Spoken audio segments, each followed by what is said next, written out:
కాదు నేను ముందుగా సరాల గురించి చెప్దామని తీసుకున్నాను.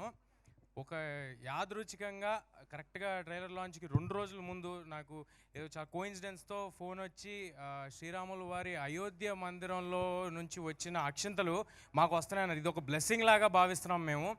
సో నాకు వచ్చి సార్ వాళ్ళు అక్షింతలు ఇచ్చి, సార్ మీకు మీ కుటుంబానికి మీ టీంకి చాలా బాగా చేస్తున్నారని ప్రశంసించి నాకు అక్షింతలు ఇస్తా అన్నారు. నేను తీసేసుకున్న తర్వాత కాసేపు ఆలోచించాను. అందరికీ రీచ్ అయితే బాగుంటుంది అనిపించింది. నా కుటుంబం చాలా పెద్దదని చెప్పాను. వాళ్ళందరికీ అందజేయాలంటే ఏం చేయాలి సార్ అంటే, మీరు ఎంతమందికి అందజేస్తా అంటే అంతమందికి మేము అందజేయడానికి మీకు తోడుంటామన్నారు.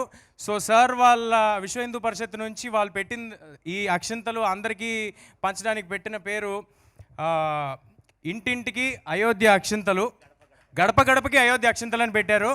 ఇప్పుడు మన సినిమాతో మనందరం కలిసి గడప గడపకి అయోధ్య అక్షింతలు హనుమాన్ సహకారంతో అని చెప్దాం. Thank you. ఈ అక్షింతలు వచ్చిన వాళ్ళందరికీ కూడా చేరేలాగా నేను చూస్తానండి. కానీ ఇవి మాత్రం జనవరి 22 ప్రాణప్రతిష్ఠ జరిగిన తర్వాత మాత్రమే అయోధ్యలో మనం ధరించాల్సి ఉంటుంది. దాన్ని గమనించండి, కుదిరినంత మందికి చెప్పండి. Thank you.